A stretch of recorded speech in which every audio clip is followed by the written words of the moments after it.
The forest was silent. Mist hung low, shrouding the ancient trees in a ghostly embrace. The only sound was the soft crunch of leaves beneath Hikaru's feet. He moved like a phantom, his black gi blending seamlessly with the shadows. His senses were sharp, alert for any sign of danger. He was on a mission, a matter of utmost importance. The fate of his clan rested on his shoulders. The Crystal of Dawn, their sacred artifact, had been stolen. He was tasked with its recovery. Failure was not an option. His hand rested on the hilt of his katana.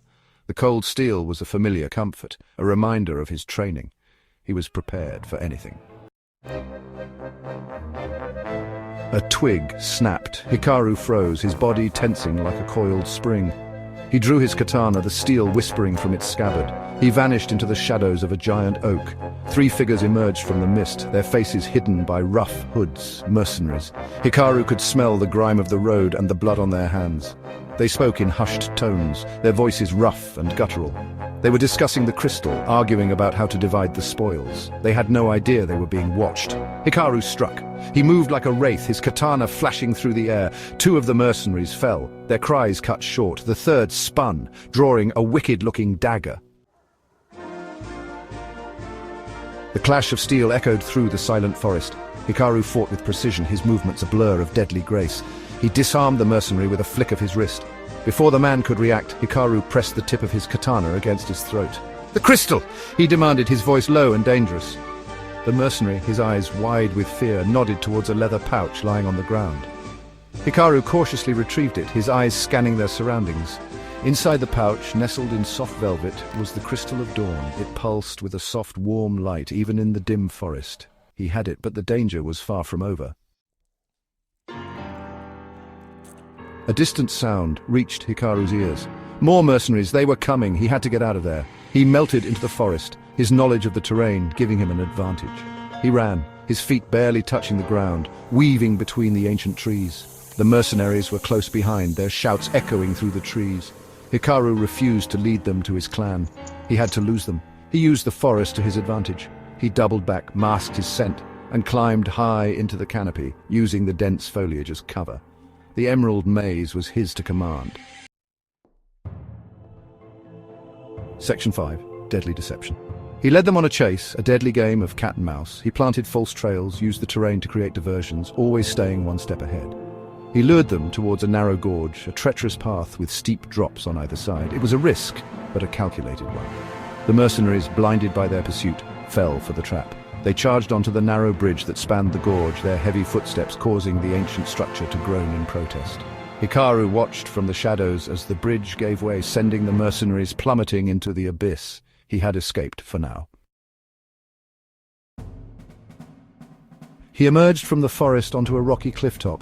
The air was clear here, the mist dissipating in the rising sun, but there was no time to rest. A figure stood at the edge of the cliff, silhouetted against the dawn sky. He was tall and imposing, his face hidden by a metal mask. He held the Crystal of Dawn. "You are persistent," the figure boomed, his voice deep and resonant. "But your journey ends here, boy." Hikaru drew his katana, his heart pounding in his chest. He recognized the figure now. It was the leader of the mercenaries, the one they called the Mountain. This was his final test. The Mountain attacked. He was powerful, his blows heavy and relentless. Hikaru was forced on the defensive, using his agility and speed to avoid the onslaught. They fought on the precipice, the ground crumbling beneath their feet. One wrong move, one moment of hesitation could send them both plummeting into the chasm below. Hikaru knew he couldn't defeat the Mountain through brute force. He had to be cunning. He had to use the Mountain's strength against him. He waited for his opportunity. As the Mountain raised his axe for a final blow, Hikaru sidestepped, using the momentum of the swing to throw the larger man off balance. The Mountain stumbled, his foot catching on the edge of the cliff. He teetered for a moment, his eyes wide with surprise. Then with a roar of frustration, he fell.